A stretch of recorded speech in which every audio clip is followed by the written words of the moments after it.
Jaws is one of the greatest movies ever made. Certainly it's the greatest shark movie ever made. Yet for its entire 2-hour runtime, the shark is only on screen for roughly 4 minutes. Why then is this film so culturally cherished and universally known? Because it has something that, quite honestly, a lot of modern blockbusters lack: a heart.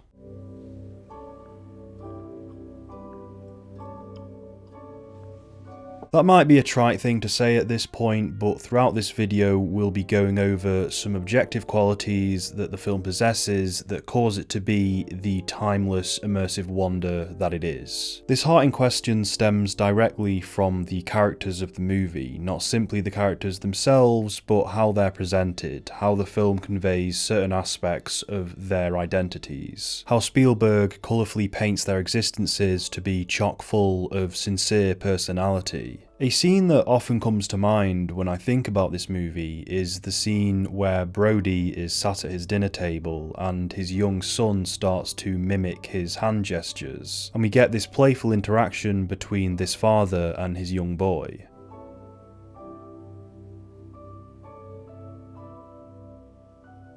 Now, I love this scene because it's an instance where the film's plot pauses and it's just the main character behaving like a human being. There's no vital narrative beats being told to us, it's just a decorative moment that adds life to the movie. It makes Brody seem like a much more realised person, not just a character in a story functionally fulfilling his role in the script, but a being with a pulse and a heart. He's a living and breathing thing that exists regardless of what the film's plot has in store for him. On top of all that, this is just a very feasible and familiar thing for a father and son to be seen doing. You've seen kids in real life behave just like this, so not only is it charming, but it's authentic too.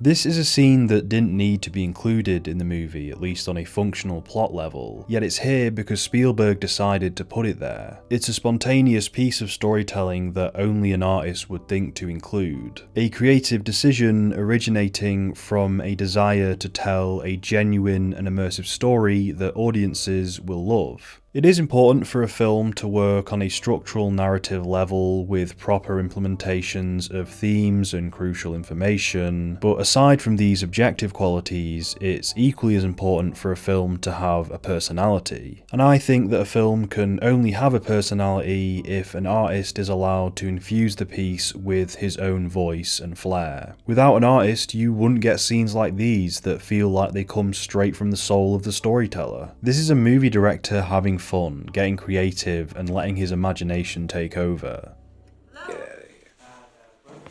Jaws is densely populated with these small details and quirks that ultimately results in this sense of personality being ever present throughout the runtime. Characters can at all times be seen behaving in accordance with their specific identities. Conversations are littered with naturalistic dialogue that feel like they're coming from a person rather than a script. Excuse me. Well, yes, I've never heard it quite put that way, but yes, I am. The screen is often busy with extras, all of whom are going about their own individual activities. Never does the film not feel alive, never does it feel overly orchestrated or make-believe. Spielberg does a rather effective job at conveying the town of Amity Island as a colourful place with lively B-movie-esque inhabitants. There are many charming and outspoken extras that you can witness who add to the film's lived-in atmosphere. What is this bite radius crap? That is a big mouth. Look at it. I'm gonna stuff your friggin' head in there, man, and find out if it's a man eater, alright? You can see this in the craziness of the fishermen's horde as they go out to sea. They're all just a bunch of nutters letting off dynamite, and they've got dogs with them in the boats. But most importantly, however, is that the lead character Brody is imbued with this same charming spark. This is a character that I never forget. To me, he is iconic, and the whole film rests on his shoulders, so he had to be a substantial figure. He's not Michael Corleone or anything, but for how simple his character is, he leaves such a strong impression on the film. He's your fairly conventional action thriller protagonist, yet Roy Scheider completely makes this role his own, and it's unique and memorable instead of generic. like. In a scene such as this, an ordinary protagonist may go, "Hey officer, get in here, I need you," but here he just throws a bunch of shit at the window to get his attention. Now, you gotta get somebody to help us. Yeah, get those roadblock signs out on the highway. He's human, he's scrappy, he's improvising. You guys were playing on those swings. Those swings are dangerous. Stay off there. I haven't fixed them yet. When Brody is introduced to us in the beginning, it's done so in a way that's utterly non-trite. Within seconds, we get a good read on what this man is like. The dialogue he has with his wife is natural and down to earth. There's nothing script-like about it, it's simply two people having a realistic conversation. They're in the yard, not too far from the car. Spielberg is a master at quickly and effectively establishing an aura about his protagonists. It doesn't take much, but what he does instill onto the characters is just the right amount of information for the audience to understand and like them. He's able to demonstrate a person's good nature without it feeling manipulative, corny, or insincere. And if it does end up being corny, then it's the good kind of corny, which is the warm, charming kind. There is no one quite as likable as a Steven Spielberg protagonist.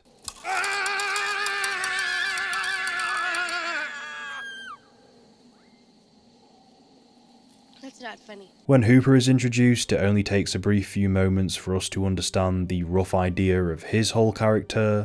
You know those 8 guys in the fantail launch out there? Yeah? Well, none of them are gonna get out of the harbor alive. So this is a young, nerdy little guy who's a little bit out of place because most of the other male characters in the film are typically masculine. Now look at how this very first interaction establishes all of that. Hello. Hello back, young feller. How are you? You don't notice any of this information being sent into your brain because you just read it as a funny, entertaining encounter. And then Richard Dreyfuss is just walking around being mocked by all of these butch fishermen and he's taking the piss out of them in return. Can you tell me if there's a good restaurant or hotel on the island? You walk straight ahead. They're all gonna die. It's a humorous scene that instantly makes this new character also personable and likeable. There's a lot of funny scenes throughout this film that double as good character moments. I always love the bit where Roy Scheider wants his kid to get out the boat and then the wife goes, "Oh, it's okay, he's safe because he's in the boat," and then she looks down at the book and sees a shark eating through the hull of a sail and just goes, "Michael, did you hear your father? Out of the water now!" That's great, the movie's full of charisma. And because of these aspects, the film doesn't just get good when the shark comes along, it's constantly entertaining because at the end of the day, it's a character drama that just has a shark in it also. And it's a really good character drama because the character writing is solid. Filling your characters with flair and personality through all of these added details and artistic touches really does pay off. You get this scene, which could have been your straightforward autopsy scene, but Richard Dreyfuss's performance completely takes it over. How he's horrified by the corpse and trying his best to be professional while suppressing his sheer disgust. Again, he's this young guy who's a little out of his depth. Right arm has been severed above the elbow with massive tissue loss. I enjoy every minute of this film, like the dialogue-led scenes, like with the argument by the billboard are brilliant. Scheider and Dreyfuss just locked into their roles. The frame has so much energy, everyone is constantly moving in accordance with their emotions. The discussion gets more and more heated. And then they fail to convince the mayor and Dreyfuss just bursts into laughter. The film did not need to be so damn charismatic. The friendship that develops between Brody and Hooper is also a vital part of the narrative. When Hooper comes over to talk to Brody at dinner and Brody's just drinking his sorrows because he feels like a failure. How was your day?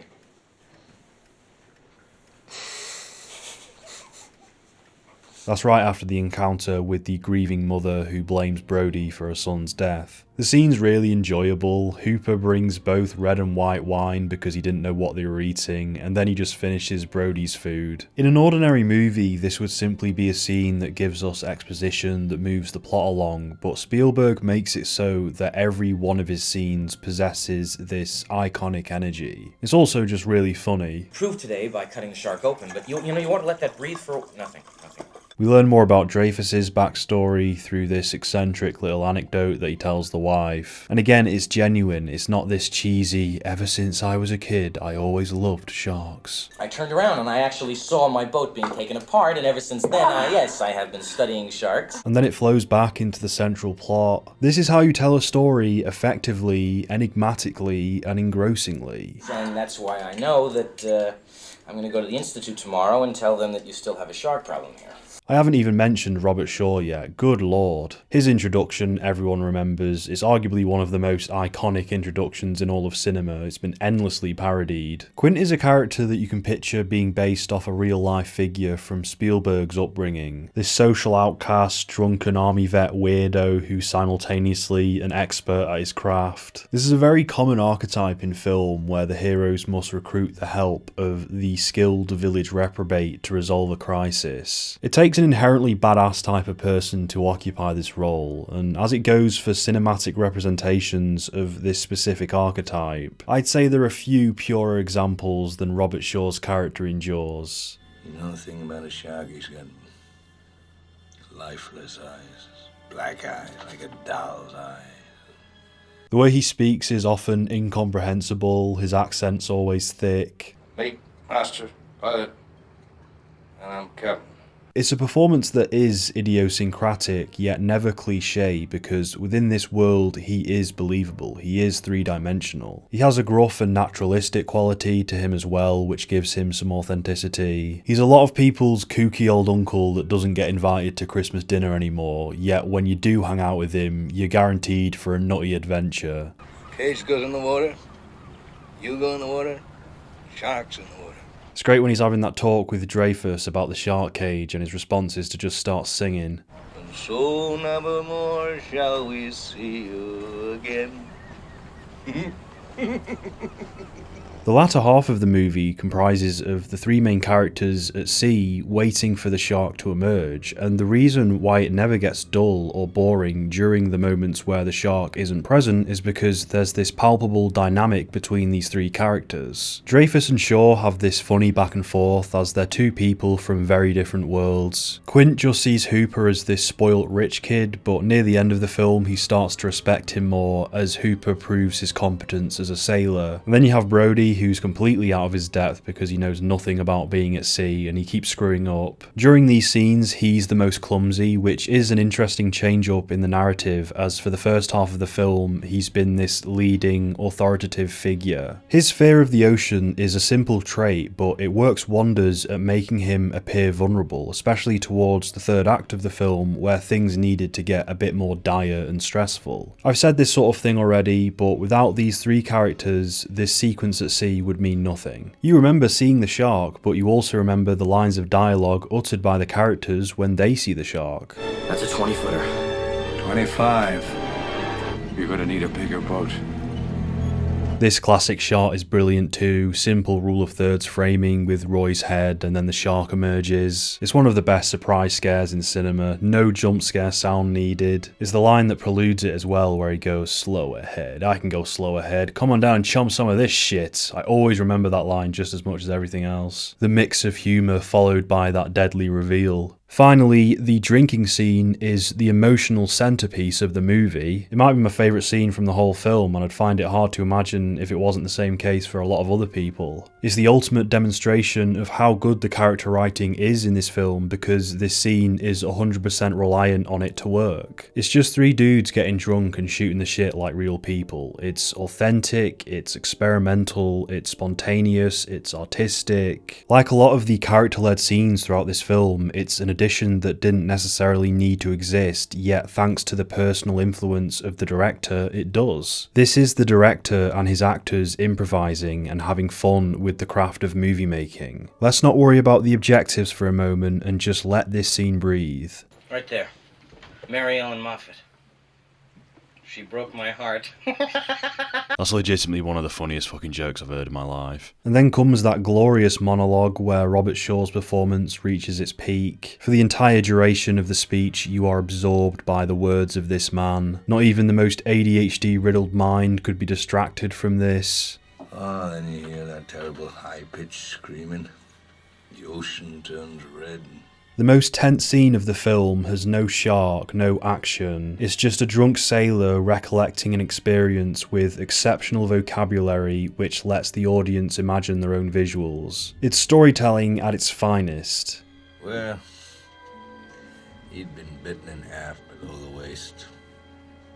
I honestly believe that it's these aspects, these key choices that add flair to every scene that help this film be as timeless and iconic as it ended up being, because audiences could so strongly connect with its characters. It is worth mentioning that Jaws is based off a book, which I do think also helped as it had this dense narrative to base itself upon, yet you still have to commend the film for the specific techniques it used that are unique to the medium. Spielberg still had the task of bringing this world and its characters to life in his own way. I talk about all of these things because it's one thing to be a spectacle, to be a marvel, an objective flourish in technical filmmaking, but without that underlying identity, without a deep, empathetic core, it renders the former achievements almost meaningless. How many films have we seen that on an objective level are quite impressive or accomplished, yet leave us feeling ever so slightly emotionally uninvested? Sure, we were enticed and engaged in the cinema whilst we witnessed these monumental set pieces play out, but did we fall in love with the characters? Did the film have a distinct voice that cemented itself in our subconscious? With Jaws, the shark was the concept, the spectacle, but it needed to be more than just those things for it to be great, and Spielberg knew that. Any artist would know that. The 1970s were a time where supposedly the more mainstream movies were helmed by creative filmmakers known as auteur directors.